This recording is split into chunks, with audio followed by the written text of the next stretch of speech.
cartels? I didn't bring mine.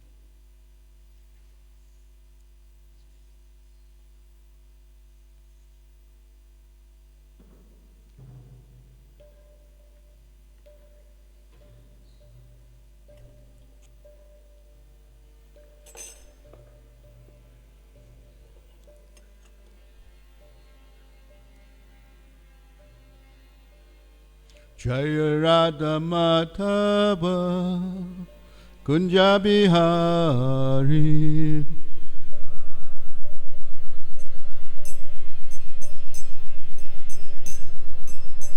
Jaya Radha Madhava Kunja Bihari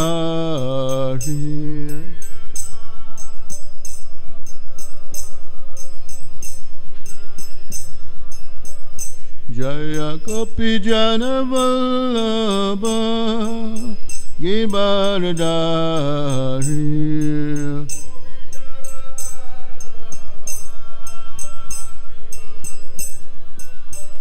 Jaya Gopi Jana Vallabha Girdhari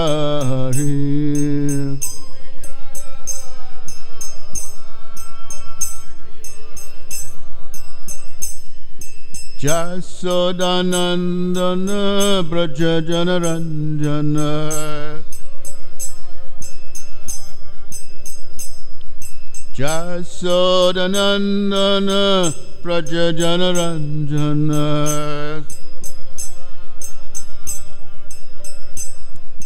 Jasodanandana Braja Janaranjana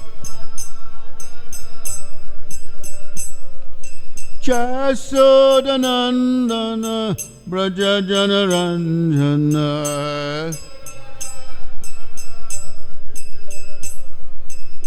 Jamuna Tira Vanacharim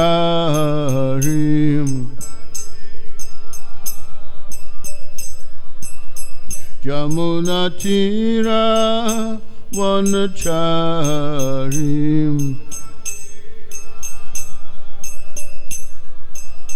Jamuna Tira Vanacharim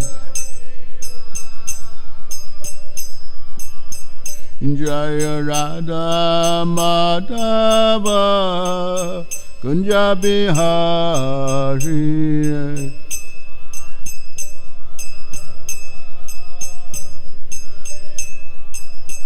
Jaya Radha Madhava Kunja Bihari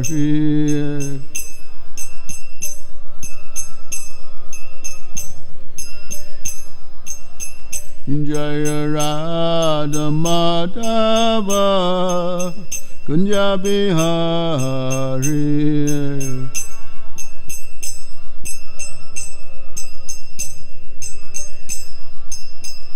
Hare Krishna, Hare Krishna, Krishna Krishna, Hare Hare, Hare Rama, Hare Rama, Rama Rama, Hare Hare.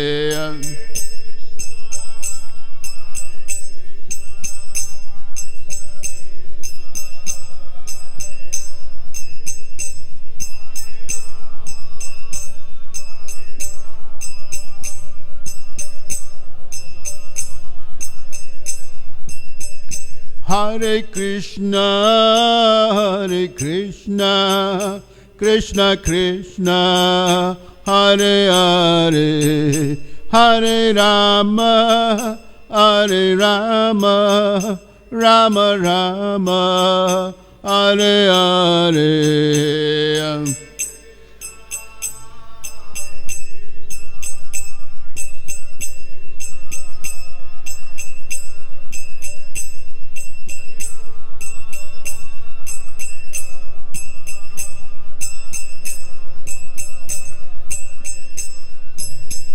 Hare Krishna,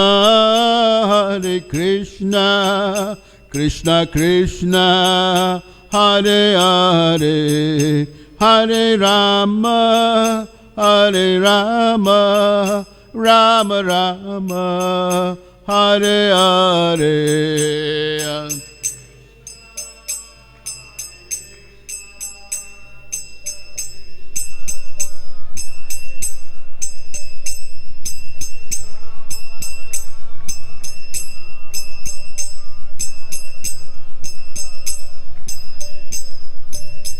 Jaya Radha Radhanath, Radha Radhanath, Radhe.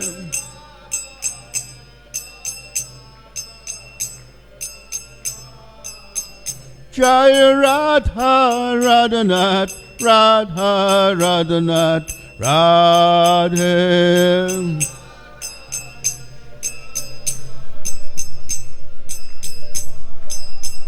Jaya Giri Govardhan, Giri Govardhan, Giri Govardhan, Jaya Giri Govardhan.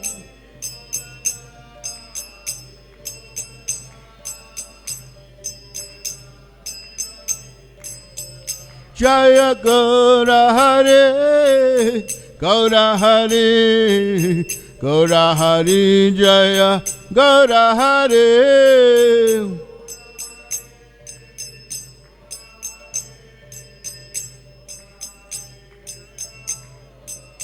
Nitya Go Haribo, Haribo, Haribo, Gaura Haribo.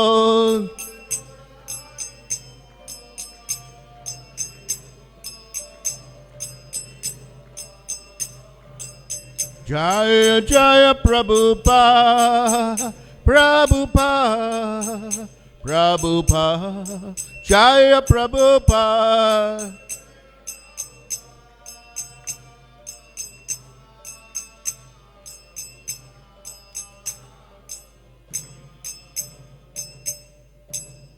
Jayom Vishnupad Paramahansa Parivrajaka Acharya Stotra Sri Srimad His Divine Grace A.C. Bhaktivedanta Swami Srila Prabhupada ki, ISKCON Founder Srila Prabhupada ki, Ananta Koti Vaishnavanda ki, Srila Prabhupada lilamrta ki, Srila Sattva Goswami Maharaj ki, Ekadasi Vrat ki, Go Premanandi, all glories to the assembled devotees.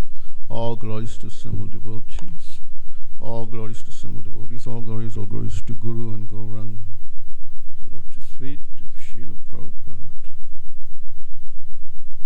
Om Jnana Timirandasya Gananjana Shalakaya Chakshuram Malitam Jaina Tasmai Sri Guruve Namaha. So we continuing in the tradition of Ekadasi, we're reading from Prabhupada Lilamrita. This is volume 4. It's a new, and chapter 1. The chapter is called Unlimited Opportunity, Limited Time. And this is in, this pastime is in Canada, Montreal, August 1968. So the title is very, very fitting, because unlimited opportunity, there's so much. Prabhupada saw the West as opportunist for spreading Krishna consciousness.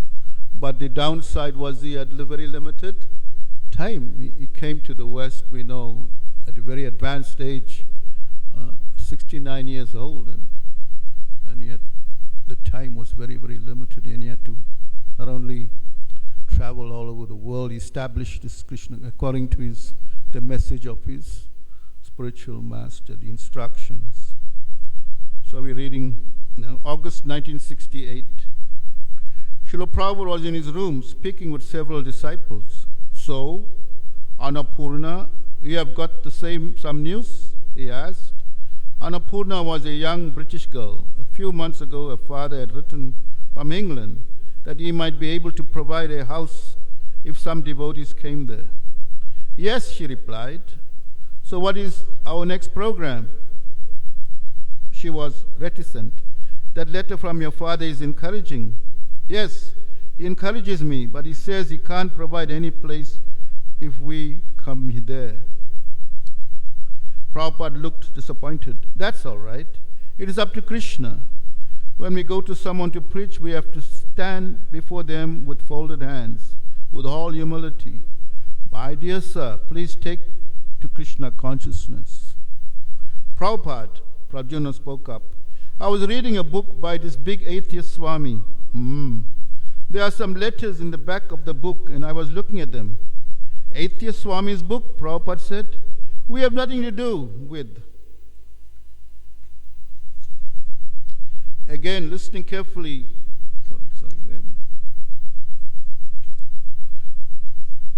I wasn't looking at his philosophy, Pradyumna explained. I was just looking at the techniques he used when he was in America. He wanted to go to Europe, so he had a man, a rich benefactor, who went on a 6-week tour of France, England, Germany, Switzerland, Holland, and then back arranging lectures. That's how he did most of his tour. He had 1 or 2 influential people, and they arranged everything. And the lectures were arranged, and the society. So, you can arrange like that? Prabhupada asked. I was thinking that there would be a Royal Asiatic Society in London. I think Thakur Bhaktivinoda was a member of that. But where is Thakur Bhaktivinoda Sangha Association? Prabhupada asked. Well, Pradyumna continued, still there may be some people you could open correspondence with. They might be interested in sponsoring you. Is there anything about Krishna in the Swami speech? Prabhupada asked. No. Prabhupada sat thoughtfully. In England, we would have no place to stay. Prabhupada might talk of influential persons traveling ahead and making all the arrangements. But there were such persons. Here was a shy girl who could barely speak up, whose father could not help, and Pradyumna reading an atheist Swami and talking of a Royal Asiatic Society, but nothing practical. Prabhupada had plans, though. He had asked Mukunda and Shyamasundara to go to London and try to establish an ISKCON center. They had agreed and would be arriving to Montreal from San Francisco in a few days. So the question of Krishna, Prabhupada is asking, so how many times the name Krishna was mentioned in the Swami's lecture or his presentation? And Pradyumna said, no. In one incident, I was just thinking of, in Australia, there was some bad publicity, or in England, I don't know where it was, but there was some bad in the front page it made, discrediting the Hare Krishnas for some reason. And Prabhupada looked at the article and he said, so, how many times was Krishna mentioned in this article? And he counted and he said 19 times. So, Prabhupada said, it's very positive. Although they were speaking against Krishna, but they used Krishna's name 19 times in that article. So that was impressive. Prabhupada was impressed by that. Srila Bhaktisiddhanta Saraswati Prabhupada own spiritual master had wanted Krishna consciousness in Europe during the 1930s. He had sent his most experienced sannyasi to London, but they had returned, nothing accomplished. It wasn't possible to teach Krishna consciousness to the Malechas, they had complained.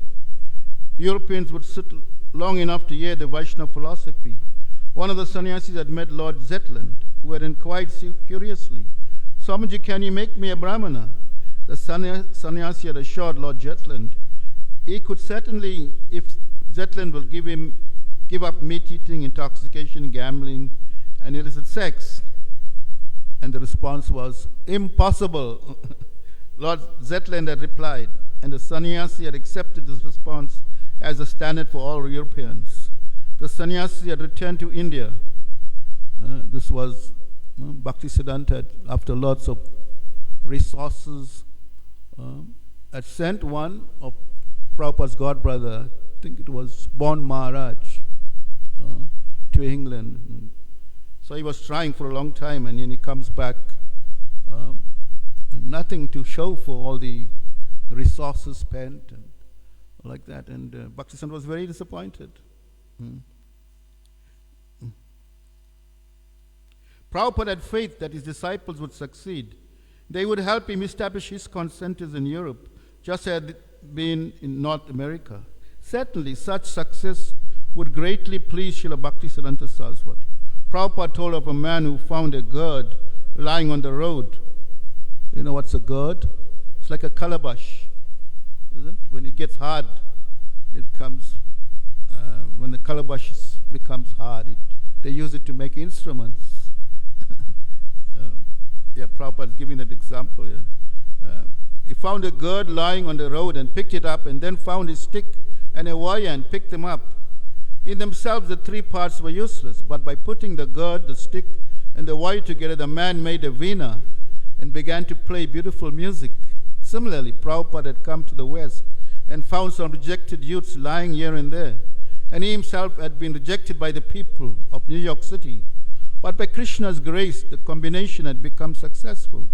If his disciples remained sincere and followed his orders, they would succeed in Europe.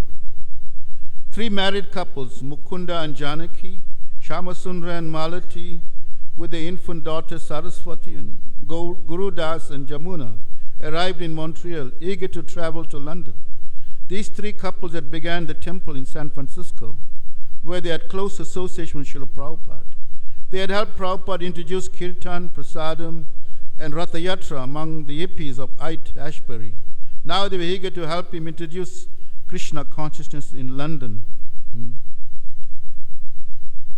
Ait Ashbury was at that time, the hippie era just was flourishing throughout the world, but it actually started in this central point of that was Ait Ashbury, and everybody would go to America. It was the dream to go to America and become a flower child and smoke ganja. So this was the culture Prabhupada had to face there.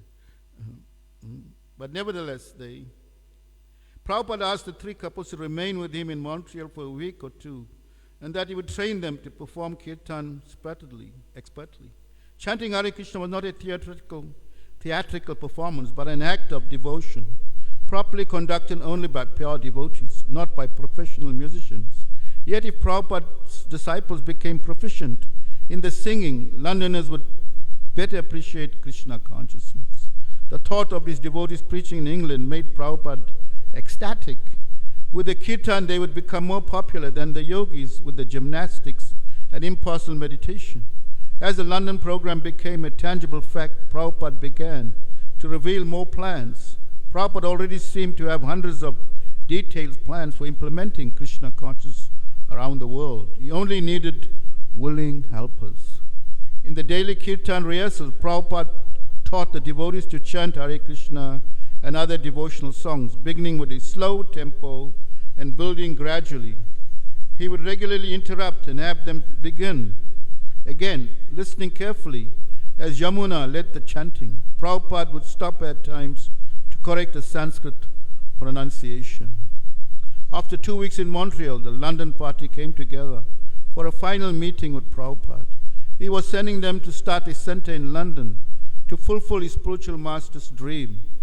The sannyasis Srila Prabhupada had sent to London, Prabhupada told them, had lectured in a few places, posed for photos with lords and ladies, and then returned to India. But Prabhupada wanted his disciples to go out boldly, chant the holy name, and attract others to chant. Lord Chaitanya personally used this method while touring South India. Chaitanya Charitamrita describes that whoever saw Lord Chaitanya became ecstatic in love of God. Then that ecstatic person would chant the holy name and ask others to chant. And when they saw the persons, they too became ecstatic. Thus the waves of ecstatic love of Krishna would increase. Prabhupada predicted that when the devotees chanted Hare Krishna, the people of London would hear the mantra become devotees and then enlighten others. Krishna consciousness would grow. The only requirement was that the chanting be done purely, without any material motivation. Prabhupada's enthusiasm was contagious, and as he spoke, he filled his disciples with the same contagious enthusiasm. When Mukunda asked Prabhupada if he had any specific instructions, Prabhupada replied with a story. In his youth, he had once seen a movie of Charlie Chaplin. The sitting was a formal ball held outdoors, and off the main dance arena were lanes with benches where couples sat. Some mischievous boys had plastered glue on one of the benches, and a young man with his girlfriend came and sat down. When the young man got up, Prabhupada laughed as he told the story. His tail tore up the middle. Prabhupada told how the couple had returned to the dance, unaware of what had happened, but now they drew stares from other dancers. Wondering why he was suddenly attracting so much attention, the young man went in the dressing room and saw in the mirror his ripped coat tails. Deliberately then tore his coat all the way to the collar, returned to his partner, and began dancing exuberantly. Then another man joined, ripping his own coat tails and dancing with his partner, as if to compete with the first couple. One by one, the other dancers followed, ripping the coattails and dancing with abandon. By the conclusion of the story, the devotees in Prabhupada's room were all laughing uproariously. But finally, the laughter subsided and the meeting ended. Not until the devotees were already at the airport did Mukunda, talking with Shyamasundara, begin to appreciate and marvel at how expertly Prabhupada had answered his questions. By the bold, enthusiastic, confident preaching, they would attract people. Not everyone would immediately join in the dancing, as had people in the Charlie Chaplin film. The devotees might even be considered crazy at first, but they would be offering Krishna consciousness, the highest and rarest gift. And intelligent people would gradually appreciate this. Even at first, they scoffed. But Srila Prabhupada's order, his London-based bound disciples, holding kirtan in public, would present a profile quite different from the reserved profile of his sannyasi godbrothers. His godbrothers had initiated the British ways, but Prabhupada imitated the British ways. But Prabhupada wanted the British to imitate the Vaishnavas. To appear in the streets of London with shaven heads and dhotis would require boldness, but it would be exciting to chant, carrying out the order of Lord Chaitanya, and the people would follow gradually, but definitely it was the wool of Lord Chaitanya. It was something novel, isn't it, to see. And Srila Prabhupada's visit to Montreal took place early in the summer of 1968, 6 months after the return in America. In India, from July to December of 1967, he had recovered his health, and on December 14th, he had returned to San Francisco. After a few weeks, he had gone to Los Angeles, where a small group of disciples had opened a storefront temple in a middle-class black and Hispanic neighborhood. The storefront was bare and the location secluded. Prabhupada had stayed there 2 months, delivering lectures, holding kirtans, and giving strength and inspiration to his disciples. Although a buzzing in his head had made working difficult, he had found the warm climate and sunshine agreeable, and had continued to translate Srimad Bhagavatam, dictating tapes and sending them to Boston for typing. A reporter from Life magazine had come to Srila Prabhupada's apartment and interviewed him for an upcoming Life feature, The Year of the Guru.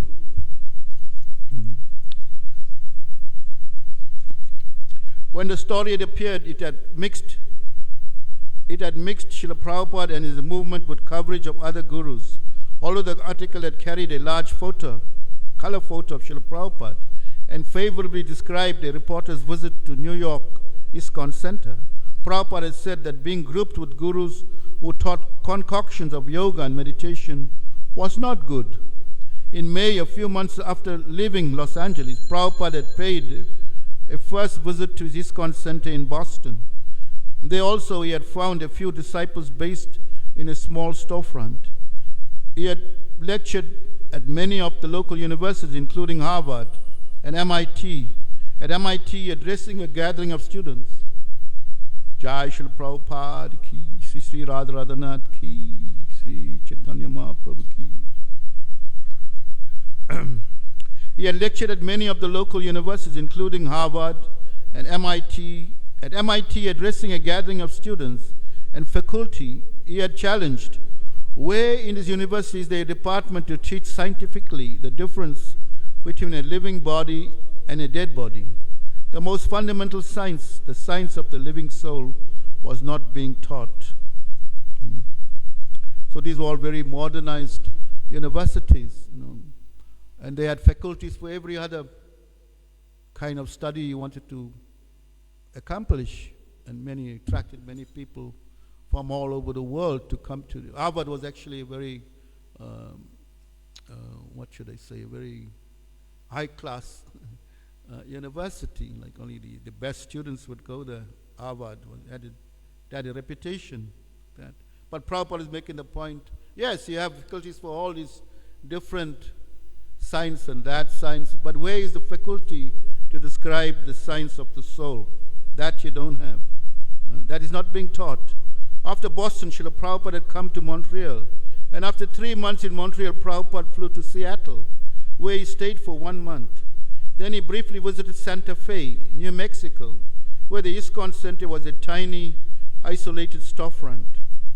Prabhupada's reason for traveling from center to center were to train and convince each disciple and to speak with newcomers. Many young people came to hear, but Prabhupada found the majority already ruined by illicit sex and drugs.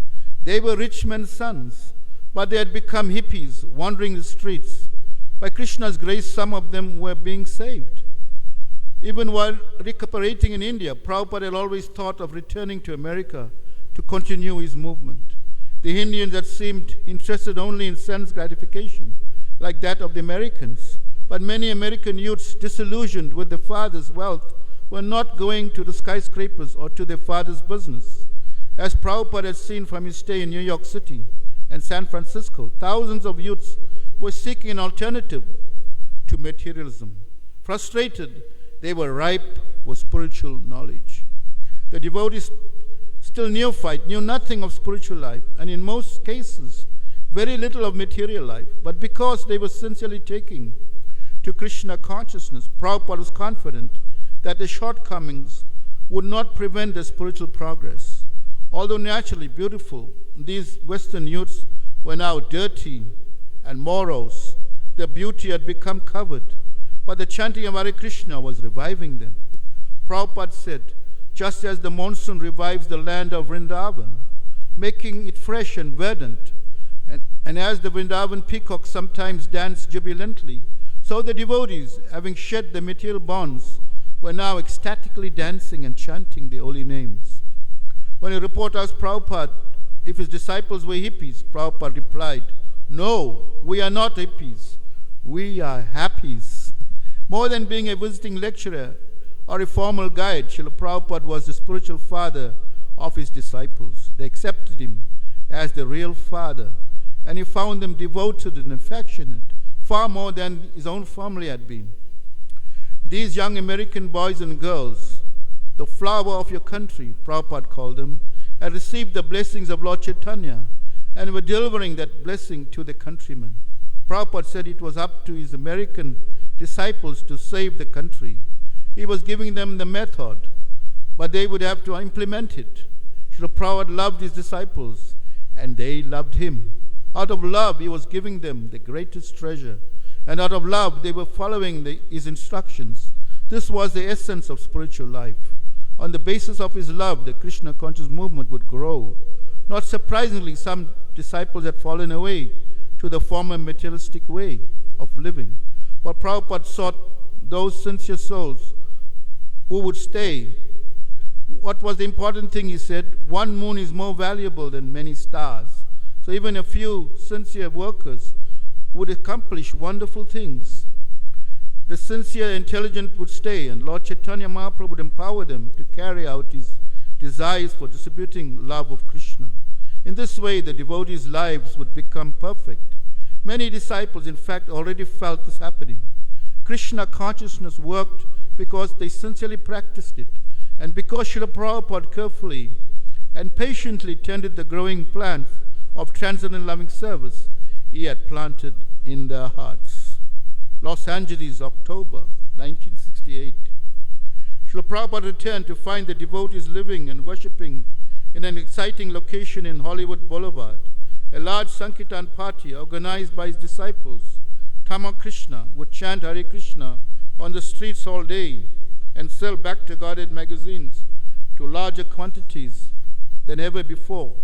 So many as 200 magazines a day with a collection of over $100.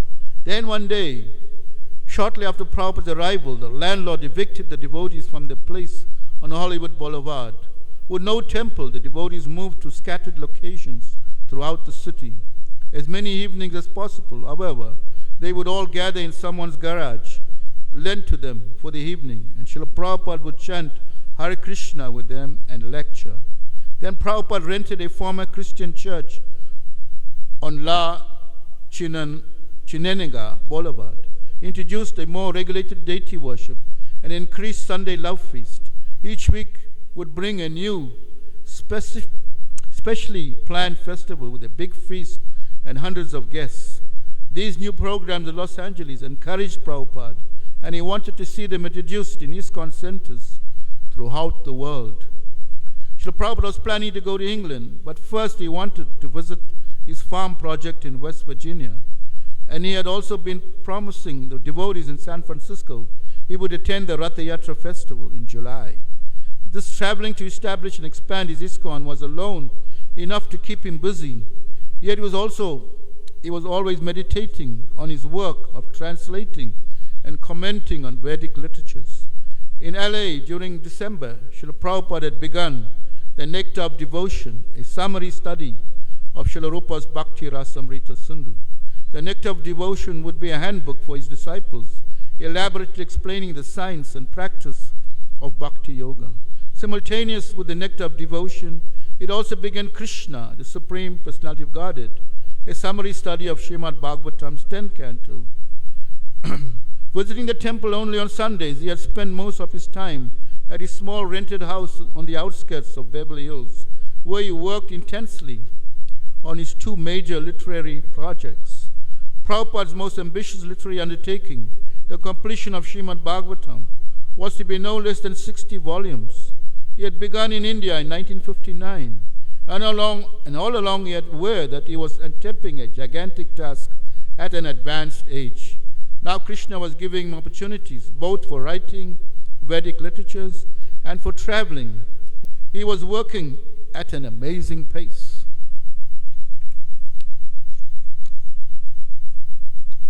So much opportunities, so less time. That is the title of this. Unlimited opportunities, limited time. The force driving Prabhupada was the desire of his spiritual master, Srila Bhaktisiddhanta Saraswati. As for how much he had remaining to execute his mission, as for how much time he had remaining to execute his mission, that was in Krishna's hands. Everything was up to Krishna. If Krishna wants to kill you, no one can save you. And if Krishna wants to save you, no one can kill you. Yet although Prabhupada was always in transcendental consciousness, beyond the effects of old age, he was aware that he didn't have many more years left. All along, he had had the vision of a spiritual movement for all nations and cultures. And to establish this, he was racing against time.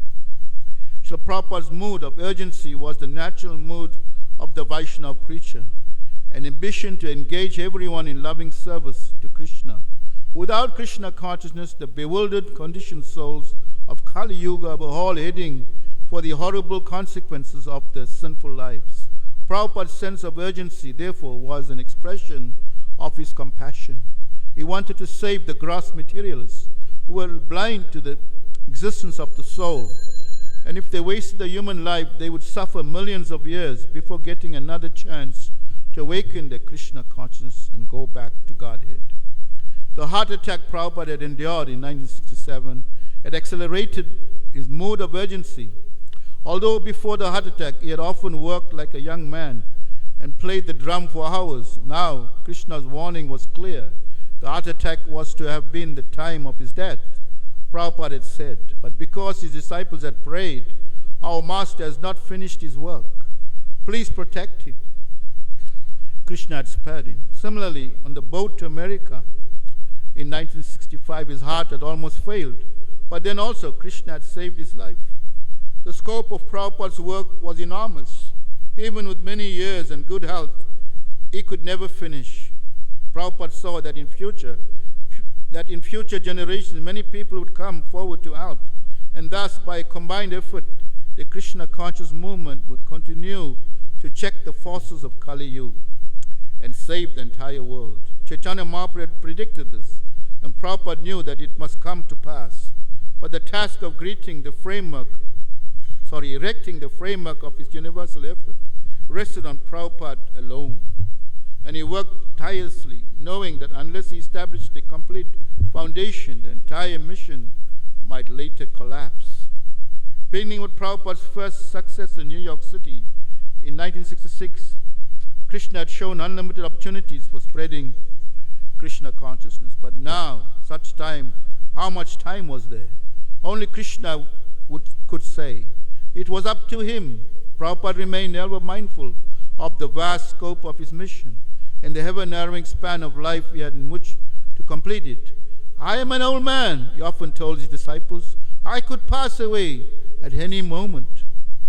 Srila Prabhupada would receive several letters from the devotees in London. It was now December 1968.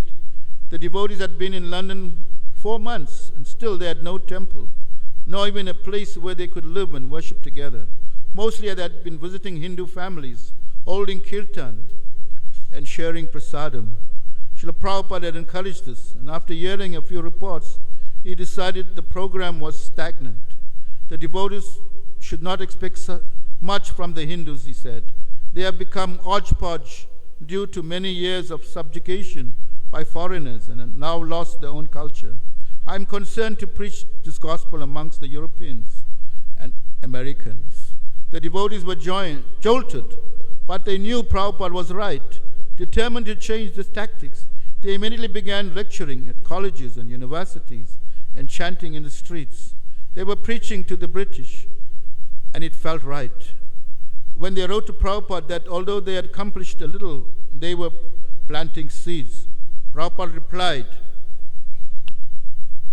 regarding your analogy of sowing Krishna conscious seeds, I may inform you that there is a Bengali proverb, Sa bura meo pale. This means that fruits like chestnuts and pomegranates or similar other valuable fruits and nuts take some time to be fructified. So any good thing comes into our possession after hard struggle and endeavor. So Krishna consciousness is the greatest of all good fruits. We must therefore have necessary endurance and enthusiasm to get the result. We shall never be disappointed when things are presented in reversed order. Anyway, your honest labor is now coming to be fructified. Always depend upon Krishna and go on working with enthusiasm, patience, and conviction. Srila Prabhupada is always very encouraging to his disciples in that way. Through the spring and summer of 1969, Prabhupada continued touring his American ISKCON centers. From Los Angeles, he had sent Gaurasundra and Govinda Dasi, a young married couple, to Hawaii, and on the invitation that he come during the mango season, he joined them. But when he got there in March, he found that it was not mango season and that his disciples had accomplished little. They had taken jobs and were working full-time just to support themselves. New York City, April 9, 1969. Prabhupada traveled to New York City, the birthplace of his Krishna Conscious Society, where his movement had been growing for nearly 3 years. Although the center was established and his books were being distributed, still he had to visit and strengthen the devotees. His presence gave them determination and courage. For 7 months they had carried on without his personal touch. But when he would sit in his room and reciprocate warmly with them, were vital. Nothing could equal these intimate meetings. Many devotees, new and old, crowded into Prabhupada's apartment at 267 2nd Avenue. There was one reporter for the Honolulu Advertiser, Prabhupada said. He was putting questions to me. And when he wrote an article, the small me is a small man, but still he is delivering a great message. That is true. I am small, but the message, that is not small. Brahmananda showed Prabhupada a globe with markers representing his centers. Now, here is one in North Carolina, Brahmananda said. Then it becomes 15, Prabhupada asked. He was smiling and looked directly from one devotee to another. I want each of you to go and start a center. What is the difficulty?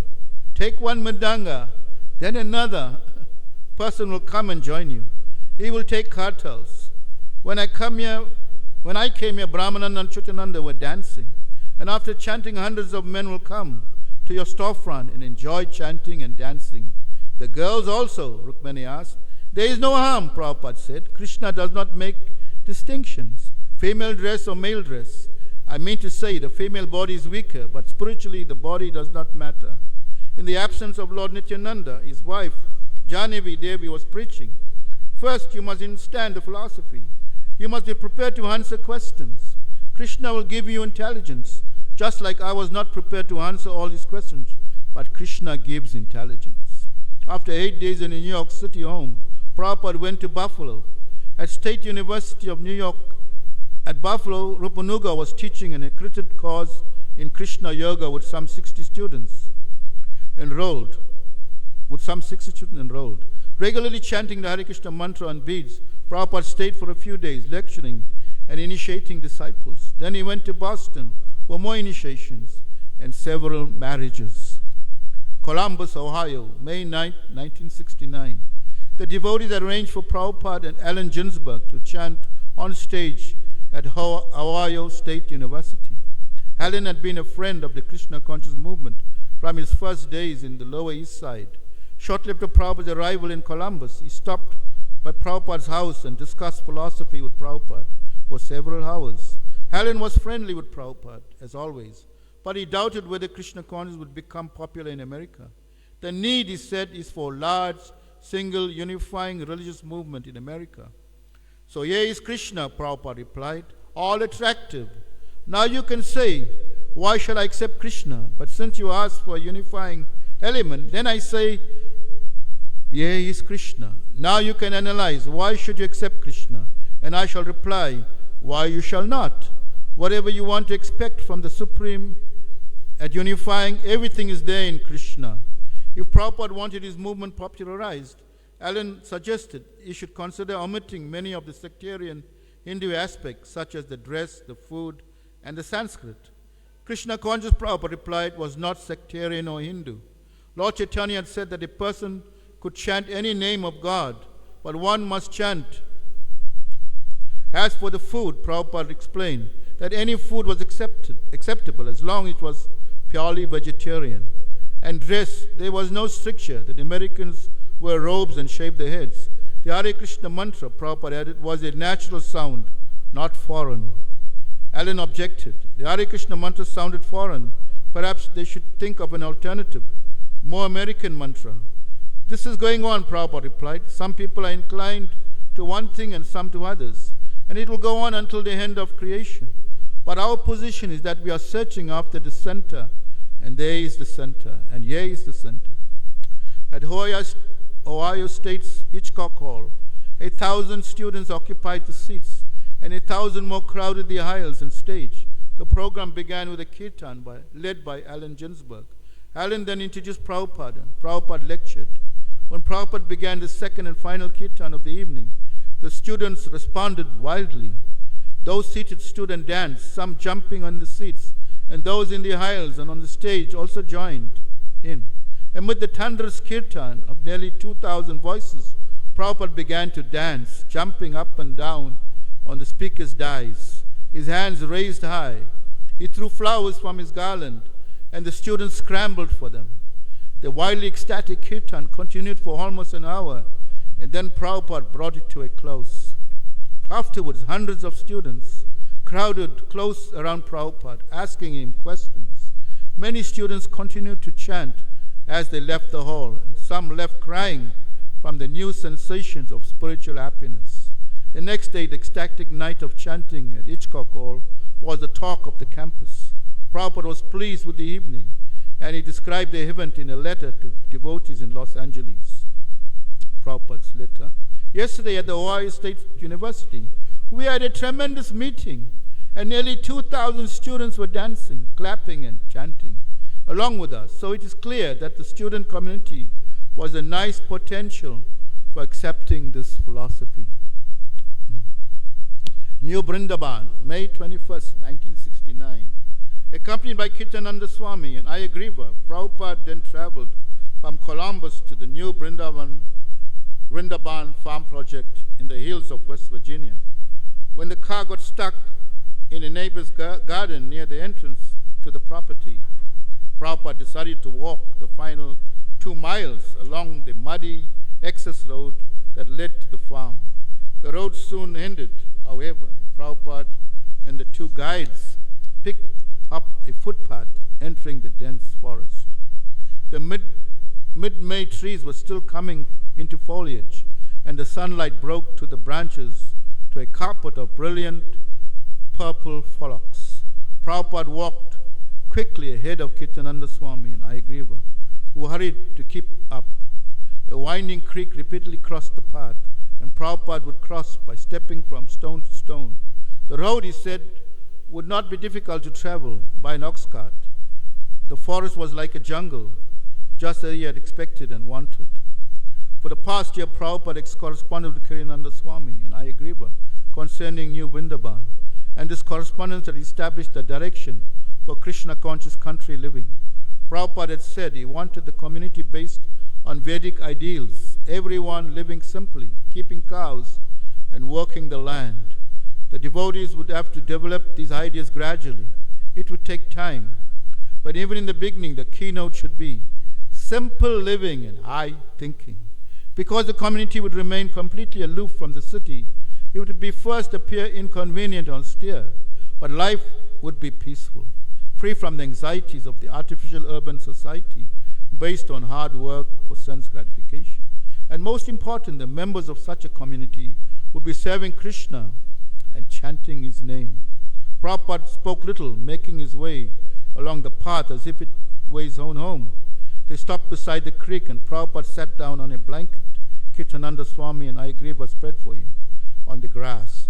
"We are stopping for Kirtananda," Prabhupada said. "He is tired." Prabhupada and the party drank water from the creek, rested briefly, and then continued. As they rounded a curve on the road, Prabhupada could see a clearing on the ridge ahead. A small frame house and a barn stood at the lower end of the ridge. These 2 ancient structures, Ayagriva explained, were the only buildings on New Vrindavan, 120 acres. As no vehicles traveled here, the paths were overrun with high grass. A willow spread its branches close by the old house. The settlement was the picture of undisturbed, primitive life. Prabhupada liked the simple life at New Vrindavan. Whatever simple thing the devotees offered him, he accepted with satisfaction. They served him freshly ground wheat, cereal cooked in milk, and he said it was wonderful. When he saw the kitchen's dirt floor covered with cow dung, he approved, saying it was just like an Indian village. Prabhupada also liked his room in the attic, directly above the temple room. He brought out the small Radhakrishna deities he had been traveling with for the last month and a half, and had his servant, Devananda, improvise an altar on a small table to one side of the room. Arranging his 2 trunks as a desk and placing a picture of his spiritual master on one of the trunks, Prabhupada immediately resumed his usual schedule. He would take his late morning massage, sitting outside, and then bathe with warm water in an improvised outdoor shower stall. Kirtananda Swami prepared Prabhupada's usual lunch of dal, rice, and chapatis, plus some local pokeweed. The previous summer, Kirtananda Swami and Ayagriva had picked and canned blackberries, which they now served Prabhupada as blackberry chutney. The chapatis were from freshly milled old wheat, and everything was cooked over a wood fire, the best fuel for cooking. Prabhupada said was cow dung. Wood was second, gas third, and electricity last. In the late afternoon, devotees would gather under the persimmon tree with Prabhupada, sitting and talking with him until after sunset. They saw Prabhupada living with them as a practical demonstration of New Vrindavan's importance. If he, the greatest devotee, could be satisfied living simply and chanting Hare Krishna in the backwoods setting, then they would follow his example. Comparing New Vrindavan to the Vrindavan in India, Prabhupada said that New Vrindavan was in some ways better, since Vrindavan in India was now congested with worldly men. 500 years ago, the Goswami followers of Lord Chaitanya had excavated the sites of Krishna's pastimes at Vrindavan, and only pure devotees had lived there. But in recent years, Vrindavan has become a place for materialists and impersonalists. New Vrindavan, however, could admit only the spiritually inclined. In Vedic society, Prabhupada said everyone had been satisfied to live like this in a small village beside a river. Factories were unnecessary. Prabhupada wanted this Vedic way of life for the entire world, and New Vrindavan would serve as a model for the benefit of the masses. New Vrindavan had no phone, and mail had to be fetched by a 2-mile walk. In this, Prabhupada said New Vrindavan was like Vrindavan, India. Both Vrindavan lacked in modern amenities. This difficulty, however, coupled well with the Vaishnava philosophy that modern amenities were not worth the trouble required to get them. A devotee accepting whatever nature provides spends his time and energy in spiritual life. New Vrindavan's only cow was a black and white crossbred named Kalia, and Prabhupada would drink a little of her milk morning, noon, and night. I haven't tasted milk like this in 65 years, he said. One day he predicted New Vrindavan would have many cows, and the udders would be so full that the dripping milk would muddy the pastures.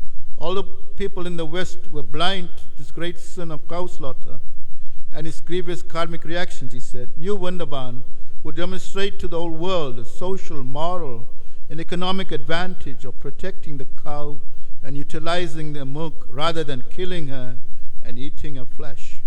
Prabhupada wanted New Vrindavan devotees to build cottages. He wanted many buildings.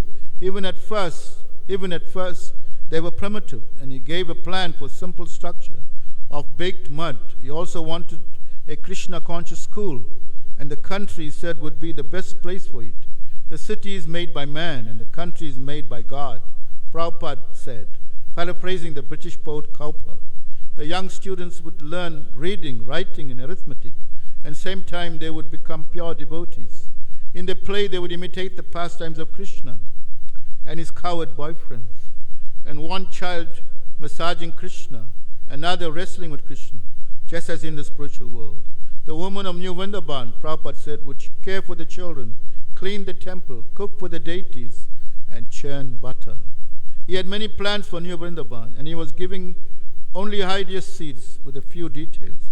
You develop it to your heart's content, he told Kirtananda Swami. An ideal Vedic community with the members providing all their own food and necessities was what Prabhupada wanted. Unless the devotees at New Vrindavan would become self-sufficient, he said there was no use of their occupying such a big space of land.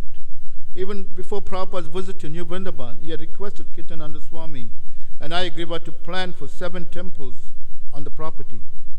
These 7 temples should be named after the major temples of old Vrindavan: Madan Mohan, Govindaji, Gopinath, Radha Damodar, Radha Raman, Shama Sundra, and Radha Golukananda.